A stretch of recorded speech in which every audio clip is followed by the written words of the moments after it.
Hello అండి, అందరికీ నమస్తే. ఈరోజు మీకు ఒక రెసిపీ గురించి చెప్పబోతున్నాను.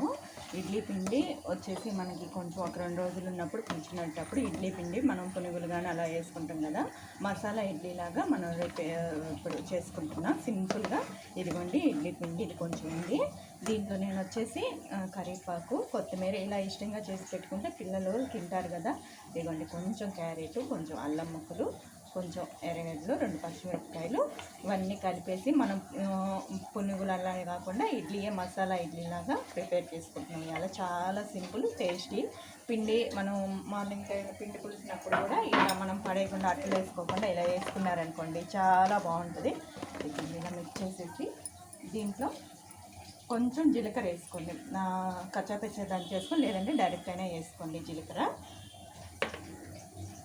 మొత్తం ఇలా కలుపుకోండి. ఇదిగోండి పిండి మొత్తం. ఇప్పుడు ఉప్పు వేసుకోండి కొంచెం. తర్వాత ఇడ్లీ పిండిలో కొంచెం నెయ్యి రాసుకొని ఇడ్లీలు పెట్టేసుకోండి. చాలా టేస్టీగా ఉంటుంది. పిల్లలకు కొంచెం కలర్ఫుల్గా కూడా, మీకు కొంచెం కలర్ఫుల్ కావాలంటే కొంచెం పసుపు వేసుకోండి. పసుపు వేసి పెట్టుకుంటే ఇంకొంచెం కలర్ ఉంటుంది. నేను పసుపు పెట్టి మామూలు ఇడ్లీగానే పెట్టేస్తున్నాను. ఒక 5 నిమిషాలు పక్కన పెట్టేసుకొని మనం ఇడ్లీ ప్రిపేర్ చేసేసుకున్నాం. ఇదిగోండి ఇడ్లీకి ఆయిల్ రాసేసి పెట్టుకోండి, ఎందుకంటే ఆయిల్ అంటుకోదు. మీరు నెయ్యి కానీ ఆయిల్ కానీ రాసుకోండి కింద ప్లేట్కి. అలా రాసుకున్న దానివల్ల ఏంటంటే అడుగా కొంచెం అంటుకోకుండా ఈజీగా తీగానే ఇడ్లీ అనేది వస్తుంది. కొత్త వారి కోసం చెప్తున్నాను. ఇలా మీకు కొంచెం చెప్పాను కదా, కలర్ఫుల్గా కావాలంటే ఎల్లో కలర్ పసుపు యాడ్ చేసుకోండి, కలర్ఫుల్గా ఉంటుంది. చాలా ఇష్టంగా తింటారు. రోజు మామూలు ఇడ్లీ చేసే పెట్టి కన్నా కూడా పిల్లలకి ఇలా చేసి పెట్టండి, బోరు కట్టకుండా తినేస్తారు ఇడ్లీ.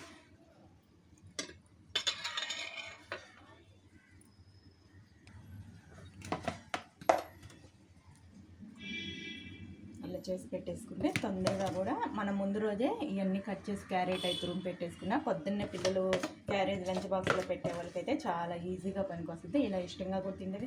ఇంకా చట్నీ వచ్చేసి మన ఇష్టం, కారం పొడి ఏదైనా బాగుంటుంది ఇలా ఇడ్లీలోకి. ఇదిగోండి ఇలా పెట్టేసుకున్నాం కదా. ఇప్పుడు పోసి పెట్టేశాను, వాటర్ కాగుతున్నాయి కదా. ఇప్పుడు మనం ఇడ్లీ పాత్రలో దీంట్లో పెట్టాము. ఒక 15 నిమిషాలకంతా ఇడ్లీ రెడీ అయిపోతుంది. ఇదిగోండి ఇడ్లీ ఉడికిపోయింది కదా, చూడండి. మనం తీసేటప్పుడు అంటుకోకుండా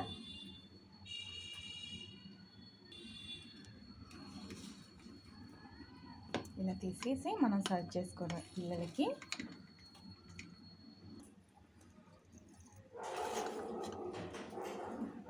చూసారు కదా, కలర్ఫుల్గా ఆకులన్నీ వేసి మనం మన ఇష్టం ఏమైనా ఆకులు వేసుకొని కూడా, ఇప్పుడు పాలకూర అలాంటివి వేసి ఇచ్చినా కూడా పిల్లలు ఇష్టంగా తింటారు కదా.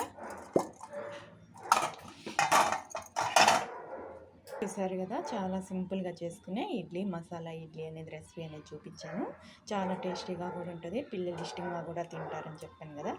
చూస్తే ఈ ఫుల్ వీడియో చూసి నచ్చి లైక్ చేయండి, షేర్ చేయండి. మరింత మందికి కూడా ఈ వీడియో అనేది షేర్ అవుద్ది.